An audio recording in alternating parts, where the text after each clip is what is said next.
ਜਦੋਂ ਅਸੀਂ ਪੰਜਾਬੀ ਨੌਜਵਾਨਾਂ ਦੀ ਗੱਲ ਕਰਦੇ ਹਾਂ ਕਿ ਪੰਜਾਬੀ ਨੌਜਵਾਨ ਬਾਹਰ ਵੱਲ ਆਕਰਸ਼ਿਤ ਹੋ ਰਿਹਾ ਹੈ, ਤਾਂ ਉਹਦਾ ਇੱਕ ਵੱਡਾ ਕਾਰਨ ਇਹ ਹੈ ਕਿ ਸਾਡੇ ਇੱਥੇ ਜਿਹੜੀ ਬਿਮਾਰੀ ਪਈ ਕਿ ਰੁਜ਼ਗਾਰ ਨਹੀਂ ਲੱਭਿਆ।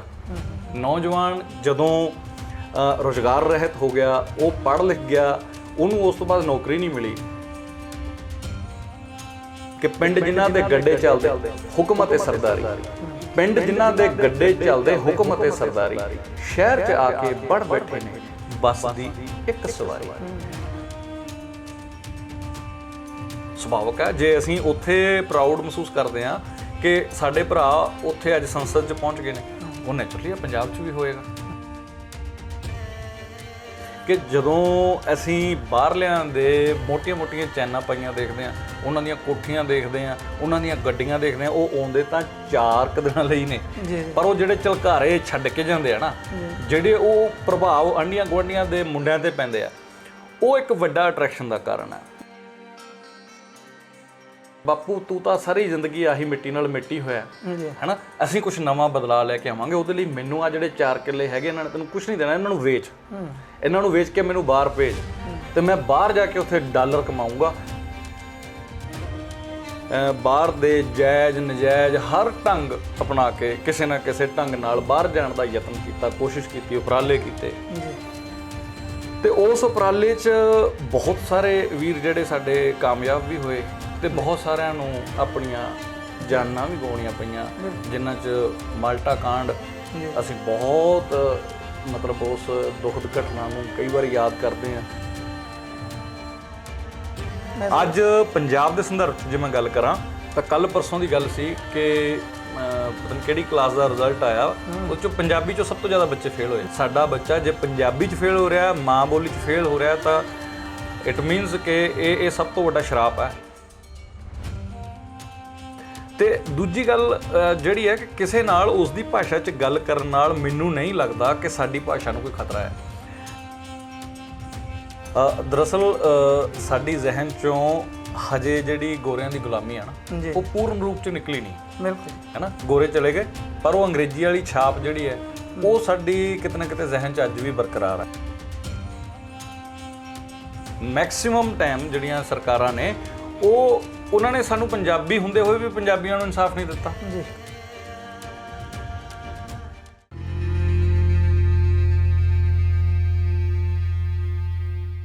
ਵਾਹਿਗੁਰੂ ਜੀ ਕਾ ਖਾਲਸਾ, ਵਾਹਿਗੁਰੂ ਜੀ ਕੀ ਫਤਿਹ। ਵਿਜ਼ਨ 1469 ਵਿੱਚ ਤੁਹਾਡਾ ਸਵਾਗਤ ਹੈ। ਤੁਸੀਂ ਦੇਖ ਰਹੇ ਹੋ ਪ੍ਰੋਗਰਾਮ ਸਿੱਖ ਪ੍ਰਵਾਸ। ਅੱਜ ਦੇ ਪ੍ਰੋਗਰਾਮ ਦੇ ਵਿੱਚ ਗੱਲ ਕਰਾਂਗੇ ਪੰਜਾਬੀਆਂ ਦੇ ਪ੍ਰਵਾਸ ਦੀ, ਸਿੱਖਾਂ ਦੇ ਪ੍ਰਵਾਸ ਦੀ, ਜਾਂ ਪੰਜਾਬ ਦੇ ਵਿੱਚ ਹੋ ਰਹੇ ਪ੍ਰਵਾਸ ਦੀ। ਅੱਜ ਦੇ ਇਸ ਵਿਸ਼ੇ 'ਤੇ ਗੱਲ ਕਰਨ ਲਈ ਸਾਡੇ ਨਾਲ ਬਹੁਤ ਹੀ ਸਤਿਕਾਰਯੋਗ ਡਾਕਟਰ ਕੁਲਪਿੰਦਰ ਸ਼ਰਮਾ ਜੀ, ਜੋ ਕਿ ਪੰਜਾਬੀ ਯੂਨੀਵਰਸਿਟੀ ਪਟਿਆਲਾ ਵਿਖੇ EMRC ਡਿਪਾਰਟਮੈਂਟ ਵਿੱਚ ਐਜ਼ ਏ ਪ੍ਰੋਡਿਊਸਰ ਸੇਵਾ ਕਰ ਰਹੇ ਨੇ। ਉਹਨਾਂ ਨਾਲ ਇਸ ਵਿਸ਼ੇ 'ਤੇ ਅਸੀਂ ਚਰਚਾ ਕਰਾਂਗੇ, ਜਾਣਾਂਗੇ ਕੀ ਹੈ ਕਾਰਨ, ਕੀ ਹੈ ਇਹਦੀਆਂ ਪੰਜਾਬ 'ਤੇ ਇਸ ਦੀਆਂ ਕੀ ਹੈਗੀਆਂ, ਕੀ ਪ੍ਰਭਾਵ ਨੇ, ਉਹ ਆਪਾਂ ਉਹਨਾਂ ਤੋਂ ਜਾਣਨ ਦੀ ਕੋਸ਼ਿਸ਼ ਕਰਾਂਗੇ। ਆਓ ਉਹਨਾਂ ਦਾ ਸਵਾਗਤ ਕਰਦੇ ਹਾਂ। ਹਾਂਜੀ ਸਰ ਜੀ, ਸਤਿ ਸ਼੍ਰੀ ਅਕਾਲ ਜੀ। ਸਤਿ ਸ਼੍ਰੀ ਅਕਾਲ ਜੀ। ਬਹੁਤ ਬਹੁਤ ਧੰਨਵਾਦ ਤੁਹਾਡਾ, ਤੁਸੀਂ ਆਪਣਾ ਕੀਮਤੀ ਸਮਾਂ ਜੋ ਦਿੱਤਾ ਹੈ। ਅਸੀਂ ਤੁਹਾਡੇ ਨਾਲ ਕਈ ਦਿਨਾਂ ਦਾ ਸੰਪਰਕ ਕਰ ਰਹੇ ਸੀ ਜੀ। ਅਸੀਂ ਅਕਸਰ ਕਈ ਸਿੱਖ ਵਿਦਵਾਨਾਂ ਨਾਲ ਮਿਲੇ ਹਾਂ ਅਤੇ ਉਹਨਾਂ ਤੋਂ ਜਾਣਿਆ ਵੀ ਸਿੱਖਾਂ ਦਾ ਜਿਹੜਾ ਪ੍ਰਵਾਸ ਹੈ ਪੰਜਾਬ ਦੇ ਵਿੱਚੋਂ, ਉਹਦੇ ਕੀ ਕਾਰਨ ਰਹੇ ਨੇ, ਜਾਂ ਪੰਜਾਬੀਆਂ ਦਾ ਜਿਹੜਾ ਪ੍ਰਵਾਸ ਹੋ ਰਿਹਾ, ਆਮ ਹੀ ਸਾਡੇ ਪੰਜਾਬੀ ਜਾਂ ਸਾਡੇ ਵਿਦਿਆਰਥੀ ਜਿਹੜੇ ਹੈਗੇ ਆ, ਉਹ ਆਏ ਦਿਨ ਜਹਾਜ਼ ਭਰ ਭਰ ਕੇ ਜਿਹੜੇ ਬਾਹਰ ਜਾ ਰਹੇ ਨੇ। ਅਸਲ ਚੀਜ਼ ਦਾ ਕਾਰਨ ਕੀ ਹੈ, ਪ੍ਰਵਾਸ ਕੀ ਹੈ, ਪ੍ਰਵਾਸ ਦਾ ਇਹ ਰੁਝਾਨ ਕਦੋਂ ਤੋਂ ਸ਼ੁਰੂ ਹੋਇਆ, ਕਦੋਂ ਇਹ ਖਤਮ ਹੋਏਗਾ, ਇਹਦੇ ਬਾਰੇ ਤੁਸੀਂ ਸਾਨੂੰ ਥੋੜ੍ਹਾ ਜਿਹਾ ਚਾਨਣਾ ਪਾਓ ਜੀ। ਜੀ ਗੁਰਦੇਵ ਜੀ, ਪਹਿਲਾਂ ਤਾਂ ਤੁਹਾਡਾ ਅਤੇ ਤੁਹਾਡੀ ਪੂਰੀ ਟੀਮ ਦਾ ਬਹੁਤ ਬਹੁਤ ਧੰਨਵਾਦ, ਅਤੇ ਤੁਹਾਡੇ ਦਰਸ਼ਕਾਂ ਦਾ ਵੀ ਬਹੁਤ ਬਹੁਤ ਧੰਨਵਾਦ ਅਤੇ ਵੈਲਕਮ ਜੀ। ਜਿਵੇਂ ਤੁਸੀਂ ਪਹਿਲੇ ਪ੍ਰਸ਼ਨ ਕੀਤਾ ਹੈ ਕਿ ਪ੍ਰਵਾਸ ਬੇਸਿਕਲੀ ਹੈ ਕੀ ਹੈ। ਇਨਸਾਨ, ਮੈਨੂੰ ਲੱਗਦਾ ਕਿ ਅਸੀਂ ਜਦੋਂ ਤੋਂ ਵੀ ਪੈਦਾ ਹੋਏ ਹਾਂ ਜੀ, ਉਦੋਂ ਤੋਂ ਹੀ ਪ੍ਰਵਾਸ ਸਾਡੇ ਨਾਲ ਜੁੜਿਆ ਆ ਜੀ। ਅਸੀਂ ਸ਼ੁਰੂ ਤੋਂ ਜੰਗਲਾਂ 'ਚ ਰਹਿੰਦੇ ਆਏ ਹਾਂ। ਜੰਗਲਾਂ 'ਚ ਵੀ ਜਦੋਂ ਇੱਕ ਥਾਂ 'ਤੇ ਅਸੀਂ ਕੋਈ ਗੁਫਾ 'ਚ ਰਹਿ ਰਹੇ ਸੀ ਜਾਂ ਆਪਣੀ ਕੋਈ ਝੌਂਪੜੀ ਬਣਾ ਕੇ ਰਹਿ ਰਹੇ ਸੀ, ਜੇ ਤਾਂ ਉੱਥੇ ਹਾਲਾਤ ਸੁਖਾਵੇਂ ਸੀ ਤਾਂ ਅਸੀਂ ਉੱਥੇ ਰਹੇ। ਜੇ ਉੱਥੇ ਦੇਖਿਆ ਕਿ ਇੱਥੇ ਕੋਈ ਜਾਨਵਰ ਹਮਲਾ ਕਰਦਾ ਹੈ ਜਾਂ ਉੱਥੇ ਕੋਈ ਹੋਰ ਤਰ੍ਹਾਂ ਦੇ ਹਾਲਾਤ ਜਿਹੜੇ ਕਿ ਸਾਡੀ ਜ਼ਿੰਦਗੀ ਲਈ ਘਾਤਕ ਨੇ ਸਾਡੇ ਲਈ ਸੁਖਾਵੇਂ ਨਹੀਂ, ਤਾਂ ਇਨਸਾਨ ਉਸ ਜਗ੍ਹਾ ਨੂੰ ਛੱਡ ਕੇ ਦੂਸਰੀ ਜਗ੍ਹਾ ਤੇ ਸ਼ੁਰੂ ਤੋਂ ਚੱਲਦਾ ਆ। ਜਿਵੇਂ ਕਈ ਥਾਵਾਂ ਤੇ ਅਸੀਂ ਇਤਿਹਾਸ 'ਚ ਪੜ੍ਹਦੇ ਹਾਂ ਕਿ ਮਨੁੱਖੀ ਜਿਹੜੀ ਸੱਭਿਅਤਾ ਉਹ ਮੋਸਟਲੀ ਜਿਹੜੀ ਹੈ ਨਦੀਆਂ ਦੇ ਕਿਨਾਰੇ ਤੇ ਵਿਕਸਿਤ ਹੋਈ। ਕਈ ਵਾਰ ਇਹ ਹੋ ਜਾਂਦਾ ਸੀ ਕੋਈ ਨਦੀ ਸੁੱਕ ਗਈ, ਪਾਣੀ ਦਾ ਕਾਲ ਪੈ ਗਿਆ, ਸੋਕਾ ਪੈ ਗਿਆ, ਤਾਂ ਇਨਸਾਨ ਉਹ ਜਗ੍ਹਾ ਛੱਡ ਕੇ ਦੂਸਰੀ ਜਗ੍ਹਾ ਤੇ, ਇਨਸਾਨ ਕੀ ਤੁਸੀਂ ਪਸ਼ੂ ਪੰਛੀਆਂ ਨੂੰ, ਜਾਨਵਰਾਂ ਨੂੰ ਦੇਖ ਲਓ। ਉਹ ਜਦੋਂ ਆਪਾਂ ਨਿੱਕੇ ਹੁੰਦੇ ਬੱਚਿਆਂ ਦੀਆਂ ਕਹਾਣੀਆਂ ਪੜ੍ਹਦੇ ਸੀ ਕਿ ਜੰਗਲ ਦੇ ਵਿੱਚ ਸੋਕਾ ਪੈ ਗਿਆ, ਬਾਰਿਸ਼ ਨਹੀਂ ਹੋਈ, ਤਾਂ ਜਿਹੜੇ ਹਾਥੀ ਸੀਗੇ ਉਹ ਆਪਣਾ ਥਾਂ ਛੱਡ ਕੇ ਦੂਸਰੀ ਥਾਂ ਤੇ ਚਲੇ ਗਏ। ਇੱਦਾਂ ਹੀ ਜਿਹੜਾ ਪ੍ਰਵਾਸ ਹੈ, ਮੇਰੀ ਸੋਚ ਇਹ ਹੈ ਨਿੱਜੀ ਕਿ ਉਹ ਬਹੁਤਾਤ ਦੇ ਵਿੱਚ ਸੁਖਾਵੇਂ ਹਾਲਾਤਾਂ ਦੇ ਵਿੱਚ ਨਹੀਂ ਹੁੰਦਾ। ਅਕਸਰ ਅਸੀਂ ਸਮਾਜ ਦੇ ਵਿੱਚ ਦੇਖਦੇ ਹਾਂ ਕਿ ਜਦੋਂ ਕਿਤੇ ਨਾ ਕਿਤੇ ਸਮਾਜ 'ਚ ਰਹਿੰਦਿਆਂ ਹੋਇਆਂ, ਕਿਸੇ ਮੁਲਕ ਵਿੱਚ ਰਹਿੰਦਿਆਂ ਹੋਇਆਂ, ਕਿਸੇ ਸ਼ਹਿਰ ਵਿੱਚ ਰਹਿੰਦਿਆਂ ਹੋਇਆਂ, ਕਿਸੇ ਪਿੰਡ ਵਿੱਚ ਰਹਿੰਦਿਆਂ ਹੋਇਆਂ, ਜਦੋਂ ਹਾਲਾਤ ਅਸੁਖਾਵੇਂ ਹੁੰਦੇ ਆ, ਉਦੋਂ ਇਨਸਾਨ ਆਪਣਾ ਘਰ-ਬਾਰ ਛੱਡਦਾ, ਕਿਉਂਕਿ ਘਰ-ਬਾਰ ਛੱਡਣਾ ਸੌਖੀ ਗੱਲ ਨਹੀਂ ਹੈ। ਇਹਦੇ 'ਚ ਕਿਉਂਕਿ ਸਾਡੇ ਪਿਤਾ ਪੁਰਖਿਆਂ ਨੇ, ਪੀੜ੍ਹੀਆਂ ਨੇ ਇੱਕ ਆਪਣਾ ਸੁਪਨਿਆਂ ਦਾ ਘਰ ਬਣਾਉਂਦਾ। ਜਿੱਦਾਂ ਅਸੀਂ ਦੇਖਦੇ ਹਾਂ ਕਿ ਪੰਛੀ ਤੀਲਾ ਤੀਲਾ ਕਰਕੇ ਲਿਆ ਕੇ ਕਾਲਣਾ ਬਣਾਉਂਦੇ ਆ, ਇਦਾਂ ਹੀ ਸਾਡੇ ਜਿਹੜੇ ਪਿਤਾ ਹੁੰਦੇ ਆ, ਮਾਤਾ ਹੁੰਦੇ, ਸਾਡੇ ਬਜ਼ੁਰਗ ਹੁੰਦੇ ਆ, ਸਾਡੇ ਦਾਦਾ ਦਾਦੀ, ਅਸੀਂ ਉਹਨਾਂ ਨੂੰ ਕਈ ਸਾਲਾਂ ਤੱਕ ਇੱਕ ਘਰ ਬਣਾਉਣ ਦੇ ਲਈ ਮਿਹਨਤ ਕਰਦੇ, ਤਾਂ ਉਮਰ ਲਾਉਂਦੇ ਦੇਖਦੇ ਆ। ਤੇ ਜਦੋਂ ਇਨਸਾਨ ਨੂੰ ਉਹ ਸੁਪਨਿਆਂ ਦਾ ਘਰ ਛੱਡਣਾ ਪੈਂਦਾ ਤਾਂ ਉਹ ਜੋ ਉਹਦੇ ਮਾਨਸਿਕ ਸਥਿਤੀ ਹੁੰਦੀ ਹੈ, ਜੋ ਉਹਦੇ ਦਿਲ ਦਾ ਦਰਦ ਹੁੰਦਾ ਹੈ, ਉਹ ਸ਼ਾਇਦ ਬਿਆਨ ਕਰਨ ਯੋਗ ਮੈਨੂੰ ਲੱਗਦਾ ਕਿ ਅਸੀਂ ਕਰ ਹੀ ਨਹੀਂ ਸਕਦੇ। ਤੇ ਇਸ ਕਰਕੇ ਜਿਹੜਾ ਪ੍ਰਵਾਸ ਹੈ ਉਹ ਵੈਸੇ ਤਾਂ ਬਹੁਤ ਪ੍ਰਤੀ ਸੰਦਰਭ ਹੈ ਨਾ, ਉਹਦੇ 'ਚ ਬਹੁਤ ਸਾਰੀਆਂ ਚੀਜ਼ਾਂ। ਕਈ ਵਾਰ ਲੋਕ ਖੁਸ਼ੀ ਲਈ ਵੀ ਪ੍ਰਵਾਸ ਕਰਦੇ ਆ, ਵੀ ਮੈਂ ਦੁਨੀਆ ਦੇਖਣੀ ਹੈ ਨਾ, ਤਾਂ ਉਹ ਇੱਕ ਮੁਲਕ ਛੱਡ ਕੇ ਦੂਸਰੇ ਮੁਲਕ ਜਾਂਦੇ ਆ। ਪ੍ਰਵਾਸ ਦੇਖੋ, ਜਦੋਂ ਅਸੀਂ ਸਪੈਸ਼ਲੀ ਸਿੱਖ ਪ੍ਰਵਾਸ ਦੀ ਗੱਲ ਕਰਦੇ ਹਾਂ ਤਾਂ ਸ਼ੁਰੂ ਤੋਂ ਲੈ ਕੇ ਅੱਜ ਤੱਕ ਪ੍ਰਵਾਸ ਸਾਡੇ ਨਾਲ ਜੁੜਿਆ ਹੈ ਨਾ, ਕਿਉਂਕਿ ਅਸੀਂ ਜਦੋਂ ਗੋਰੇ ਸਾਡੇ ਮੁਲਕ 'ਚ ਆਏ, ਉਦੋਂ ਵੀ ਸਾਡੀ ਕੌਮ ਜਿਹੜੀ ਹੈ ਉਹ ਆਪਾਂ ਜੇ ਕਹੀਏ ਤਾਂ ਸਿਪਾਹੀਆਂ ਦੇ ਰੂਪ 'ਚ ਵੀ ਦੂਜੇ ਮੁਲਕਾਂ 'ਚ, ਫੌਜ ਦੇ ਰੂਪ 'ਚ ਵੀ ਗਏ ਤੇ ਵਪਾਰ ਕਰਨ ਲਈ ਵੀ ਦੂਜੇ ਮੁਲਕਾਂ 'ਚ ਜਾਂਦੇ ਰਹੇ। ਅਸਲ 'ਚ ਗੁਰਦੇਵ ਜੀ, ਮੈਂ ਇੱਕ ਗੱਲ ਇਹ ਸਮਝਦਾ ਕਿ ਜਿੱਥੇ ਨਿਵਾਣ ਹੁੰਦੀ ਹੈ, ਪਾਣੀ ਦਾ ਰੁਖ ਉਸ ਵੱਲ ਨੂੰ ਹੁੰਦਾ ਹੀ ਹੁੰਦਾ। ਤੇ ਜਿਹੜਾ ਪ੍ਰਵਾਸ ਹੈ ਉਹ ਇੱਕ ਸਿੱਧੇ ਸਿੱਧੇ ਰੂਪ ਦੇ ਵਿੱਚ ਪੈਸੇ ਨਾਲ ਜੁੜਿਆ ਹੈ ਨਾ, ਇੱਕ ਰੁਜ਼ਗਾਰ ਦੇ ਨਾਲ ਜੁੜਿਆ, ਸ਼ੋਹਰਤ ਨਾਲ ਜੁੜਿਆ। ਤੇ ਜਿੱਥੇ ਇਨਸਾਨ ਨੂੰ ਇਹ ਲੱਗਦਾ ਕਿ ਇਸ ਸ਼ਹਿਰ 'ਚ ਜਾ ਕੇ, ਇਸ ਪਿੰਡ 'ਚ ਜਾ ਕੇ, ਇਸ ਮੁਲਕ 'ਚ ਜਾ ਕੇ ਮੈਂ ਵਧੀਆ ਕਮਾਈ ਕਰ ਸਕਦਾ ਜਾਂ ਮੇਰਾ ਵਧੀਆ ਰੁਤਬਾ ਹੋ ਸਕਦਾ, ਤਾਂ ਇਨਸਾਨ ਆਪਣਾ ਪੁਸ਼ਤੈਨੀ ਜਗ੍ਹਾ ਛੱਡ ਕੇ ਨਵੀਂ ਜਗ੍ਹਾ ਤੇ ਜਾਣਾ ਪਸੰਦ ਕਰਦਾ। ਬਿਲਕੁਲ, ਤੁਹਾਡਾ ਜਿੱਦਾਂ ਹੁਣ ਤੁਸੀਂ ਕਿਹਾ ਵੀ ਭਵਿੱਖ ਦੀ ਜਿਹੜੀ ਚਿੰਤਾ ਹੈ ਨਾ ਜੀ, ਉਹਦੇ ਜਿਹੜਾ ਮੇਨ ਸਾਰਾ ਜਿਹੜਾ ਤੁਹਾਡਾ ਮੈਨੂੰ ਲੱਗਦਾ ਵੀ ਉਹ ਜਿਹੜਾ ਭਵਿੱਖ ਦੀ ਚਿੰਤਾ ਸਾਨੂੰ ਉੱਥੇ ਲੈ ਕੇ ਜਾਂਦੀ ਹੈ। ਪ੍ਰਵਾਸ ਪੰਜਾਬ ਤੋਂ, ਜੇ ਆਪਾਂ ਪੰਜਾਬ ਦੇ ਸੰਦਰਭ 'ਚ ਗੱਲ ਕਰੀਏ, ਪੰਜਾਬ 'ਚ ਬਹੁਤ ਪ੍ਰਵਾਸ ਹੋ ਰਿਹਾ ਜੀ। ਤੇ ਇਹਦਾ ਪ੍ਰਵਾਸ ਦਾ ਜੇ ਅਸਰ ਜੇ ਪੰਜਾਬ 'ਚ ਦੇਖਿਆ ਜਾਏ ਤਾਂ ਤੁਹਾਨੂੰ ਕੀ ਲੱਗਦਾ ਵੀ ਕਿਹੜੇ ਕਿਹੜੇ ਖੇਤਰਾਂ 'ਚ ਜਿਹੜਾ ਇਹ ਅਸਰ ਦੇਖਣ ਨੂੰ ਮਿਲੇਗਾ? ਕਿਉਂਕਿ ਸਾਰੇ ਬੱਚੇ ਬਾਹਰ ਜਾ ਰਹੇ। ਤੁਸੀਂ ਪੰਜਾਬੀ ਯੂਨੀਵਰਸਿਟੀ ਪਟਿਆਲਾ ਦੇ ਵਿੱਚ ਅਗਰ ਯੂਨੀਵਰਸਿਟੀ ਕੋਲ ਵਿਦਿਆਰਥੀ ਨਹੀਂ ਹੈਗੇ ਜੀ, ਹਾਂਜੀ, ਤੇ ਇਸ ਤਰ੍ਹਾਂ ਦੇ, ਕਿਉਂਕਿ ਵਿਦਿਆਰਥੀ +2 ਤੋਂ ਬਾਅਦ ਬਾਹਰ ਚਲੇ ਯੂਨੀਵਰਸਿਟੀ ਤੱਕ ਪਹੁੰਚਦੇ ਨਹੀਂ, ਕਾਲਜਾਂ 'ਚ ਨਹੀਂ ਵਿਦਿਆਰਥੀ ਰਹੇ ਹਨ ਜੀ। ਤੇ ਮਤਲਬ ਇਸ ਤਰ੍ਹਾਂ ਦੇ ਹੋਰ ਤੁਸੀਂ ਕਿਹੜੇ ਕਿਹੜੇ ਖੇਤਰ ਦੇਖ ਰਹੇ ਹੋ, ਜਾਂ ਕਿਵੇਂ ਹੈ ਵੀ ਇਹਨਾਂ ਦਾ ਪ੍ਰਭਾਵ ਸਾਡੇ 'ਤੇ ਪੈ ਸਕਦਾ ਹੈ, ਜਾਂ ਪੰਜਾਬ 'ਤੇ ਪੈ ਰਿਹਾ ਇਸ ਵੇਲੇ, ਜਾਂ ਆਉਣ ਵਾਲੇ ਸਮੇਂ ਦੇ ਵਿੱਚ ਹੋਰ ਕਿਹੋ ਜਿਹਾ ਦਿਖਦਾ ਤੁਹਾਨੂੰ? ਦਰਅਸਲ ਜਦੋਂ ਵੀ ਸਾਡੇ ਸਰੀਰ 'ਤੇ ਕੋਈ ਬਿਮਾਰੀ ਹੁੰਦੀ ਹੈ ਨਾ ਜੀ, ਉਹ ਅਸੀਂ ਉੱਪਰਲੀ ਸਤਹ 'ਤੇ ਦੇਖਦੇ ਹਾਂ ਕਿ ਸਾਨੂੰ ਬੁਖਾਰ ਚੜ੍ਹ ਗਿਆ ਜੀ, ਜਦ ਕਿ ਉਹਦਾ ਜਿਹੜਾ ਕਾਰਨ ਹੈ ਜੀ ਉਹ ਕੋਈ ਹੋਰ ਹੁੰਦਾ। ਉੱਤੋਂ ਤਾਂ ਅਸੀਂ ਦੇਖਦੇ ਹਾਂ ਕਿ ਸਾਡਾ ਮੱਥਾ ਗਰਮ ਹੋ ਗਿਆ, ਸਾਡੇ ਪਿੰਡੇ 'ਚ ਸੇਕ ਨਿਕਲ ਰਿਹਾ ਹੈ, ਸਾਨੂੰ ਬੁਖਾਰ ਹੋ ਗਿਆ ਜੀ। ਪਰ ਜਿਵੇਂ ਆਪਾਂ ਡਾਕਟਰੀ ਭਾਸ਼ਾ 'ਚ ਗੱਲ ਕਰੀਏ ਤਾਂ ਉਹਦਾ ਮੂਲ ਕਾਰਨ ਕੋਈ ਹੋਰ ਹੈ ਜੀ। ਇੱਦਾਂ ਹੀ ਪ੍ਰਵਾਸ ਜਿਹੜਾ ਹੈ ਉਹ ਜਿੱਥੇ ਇੱਕ ਬਿਮਾਰੀ ਵੀ ਹੈ, ਅਸੀਂ ਇਹ ਵੀ ਦੇਖ ਰਹੇ ਹਾਂ ਕਿ ਸਾਡੇ ਕਿਤੇ ਸੱਭਿਆਚਾਰ ਨੂੰ, ਸਾਡੇ ਜੇ ਇਕਨੋਮਿਕਲੀ ਵੀ ਗੱਲ ਕਰੀਏ ਤਾਂ ਸਾਨੂੰ ਲਾਸ ਹੋ ਰਿਹਾ, ਪਰ ਇਹਦੇ ਬਹੁਤ ਸਾਰੇ ਫਾਇਦੇ ਵੀ ਨੇ ਤੇ ਉਹਦੇ ਬਹੁਤ ਸਾਰੇ ਕਾਰਨ ਵੀ ਨੇ। ਕਿਉਂਕਿ ਜਦੋਂ ਕੋਈ ਕਾਰਨ ਹੈ ਤਾਂ ਉਦੋਂ ਹੀ ਉਹ ਇੱਕ ਨਵੇਂ ਤਰ੍ਹਾਂ ਦਾ ਇੱਕ ਕਨਸੈਪਟ ਡਿਵੈਲਪ ਹੁੰਦਾ। ਪੰਜਾਬੀਆਂ ਨੇ ਜਦੋਂ ਪ੍ਰਵਾਸ ਕਰਨਾ ਸ਼ੁਰੂ ਕੀਤਾ, ਜੇ ਆਪਾਂ ਪੜਚੋਲ ਕਰੀਏ, ਇਹਦੀ ਜੜ 'ਚ ਜਾਈਏ, ਤਹਿ 'ਚ ਜਾਈਏ, ਤਾਂ 50 ਤੋਂ ਬਾਅਦ ਜੇ ਆਪਾਂ ਗੱਲ ਕਰੀਏ ਦੇਸ਼ ਦੀ ਆਜ਼ਾਦੀ ਤੋਂ ਬਾਅਦ, ਉਦੋਂ ਵੀ ਇਹ ਵਰਤਾਰਾ ਸੀ, ਪਰ ਹੌਲੀ ਹੌਲੀ ਉਦੋਂ ਘੱਟ ਸੀ। ਇਹ ਆ ਕੇ ਜਦੋਂ 95 ਚ ਕਹਿ ਲਓ ਕਿ ਵਿਸ਼ਵ ਵਪਾਰ ਮੰਡਲ ਬਣਦਾ ਹੈ, ਉਸ ਤੋਂ ਬਾਅਦ ਇਹਦਾ ਜਿਹੜਾ ਹੌਲੀ ਹੌਲੀ, ਕਿਉਂਕਿ ਰਸਤੇ ਖੁੱਲ੍ਹਦੇ ਨੇ ਹੈ ਨਾ, ਮੰਡੀ ਵੱਡੀ ਹੁੰਦੀ ਹੈ, ਵਿਸ਼ਵ ਮੰਡੀ ਬਣ ਜਾਂਦੀ ਹੈ, ਤਾਂ ਉਸ ਤੋਂ ਬਾਅਦ ਇਹਦੀ ਜਿਹੜੀ ਰਫ਼ਤਾਰ ਹੈ ਉਹ ਵੱਧ ਜਾਂਦੀ ਹੈ। ਜਦੋਂ ਅਸੀਂ ਪੰਜਾਬੀ ਨੌਜਵਾਨਾਂ ਦੀ ਗੱਲ ਕਰਦੇ ਹਾਂ ਕਿ ਪੰਜਾਬੀ ਨੌਜਵਾਨ ਬਾਹਰ ਵੱਲ ਆਕਰਸ਼ਿਤ ਹੋ ਰਿਹਾ ਹੈ, ਤਾਂ ਉਹਦਾ ਇੱਕ ਵੱਡਾ ਕਾਰਨ ਇਹ ਹੈ ਕਿ ਸਾਡੇ ਇੱਥੇ ਜਿਹੜੀ ਬਿਮਾਰੀ ਪਈ ਕਿ ਰੁਜ਼ਗਾਰ ਨਹੀਂ ਲੱਭਿਆ। ਨੌਜਵਾਨ ਜਦੋਂ ਰੁਜ਼ਗਾਰ ਰਹਿਤ ਹੋ ਗਿਆ, ਉਹ ਪੜ੍ਹ ਲਿਖ ਗਿਆ, ਉਹਨੂੰ ਉਸ ਤੋਂ ਬਾਅਦ ਨੌਕਰੀ ਨਹੀਂ ਮਿਲੀ, ਤਾਂ ਫਿਰ ਉਹਨੇ ਕੋਸ਼ਿਸ਼ ਕੀਤੀ ਕਿ ਮੈਂ ਆਪਣੀ ਨੌਕਰੀ ਕਿਸੇ ਹੋਰ ਦੇਸ਼ 'ਚ ਜਾ ਕੇ ਭਾਲਾਂ। ਤਾਂ ਫਿਰ ਉਹਨਾਂ ਨੇ ਆਈਲੈਟਸ ਕਰਨੀਆਂ ਸ਼ੁਰੂ ਕੀਤੀਆਂ। ਫਿਰ ਉਹ ਨੌਜਵਾਨ ਵਰਗ ਨੇ ਬਾਹਰ ਦੇ ਜਾਇਜ਼ ਨਜਾਇਜ਼ ਹਰ ਢੰਗ ਅਪਣਾ ਕੇ ਕਿਸੇ ਨਾ ਕਿਸੇ ਢੰਗ ਨਾਲ ਬਾਹਰ ਜਾਣ ਦਾ ਯਤਨ ਕੀਤਾ, ਕੋਸ਼ਿਸ਼ ਕੀਤੀ, ਉਪਰਾਲੇ ਕੀਤੇ। ਤੇ ਉਸ ਉਪਰਾਲੇ 'ਚ ਬਹੁਤ ਸਾਰੇ ਵੀਰ ਜਿਹੜੇ ਸਾਡੇ ਕਾਮਯਾਬ ਵੀ ਹੋਏ ਤੇ ਬਹੁਤ ਸਾਰਿਆਂ ਨੂੰ ਆਪਣੀਆਂ ਜਾਨਾਂ ਵੀ ਗਵਾਉਣੀਆਂ ਪਈਆਂ, ਜਿਨ੍ਹਾਂ 'ਚ ਮਾਲਟਾ ਕਾਂਡ ਅਸੀਂ ਬਹੁਤ ਮਤਲਬ ਉਸ ਦੁਖਦ ਘਟਨਾ ਨੂੰ ਕਈ ਵਾਰ ਯਾਦ ਕਰਦੇ ਹਾਂ। ਤੇ ਇਦਾਂ ਦੀ ਕਿੰਨੀ ਘਟਨਾ ਜਿਹੜੀਆਂ ਮਤਲਬ ਹੋਈਆਂ, ਅੱਜ ਵੀ ਅਸੀਂ ਦੇਖਦੇ ਹਾਂ ਕਿ ਜਦੋਂ ਕੋਈ ਵੀਰ ਡੋਂਕੀ ਲਾ ਕੇ ਜਾਂਦੇ ਨੇ ਹੈ ਨਾ, ਤਾਂ ਉਹ ਬਾਰਡਰਾਂ 'ਤੇ ਅਮਰੀਕਾ ਦੀ, ਕੈਨੇਡਾ ਦੀ, ਹੋਰ ਮੁਲਕਾਂ ਦੀਆਂ ਪੁਲਿਸ ਦੀਆਂ ਗੋਲੀਆਂ ਦੇ ਸ਼ਿਕਾਰ ਹੋ ਜਾਂਦੇ ਆ, ਤੇ ਪਿੱਛੋਂ ਵਿਚਾਰੇ ਮਾਪਿਆਂ ਨੂੰ ਕਈ ਵਾਰੀ ਲਾਸ਼ਾਂ ਵੀ ਨਹੀਂ ਮਿਲਦੀਆਂ।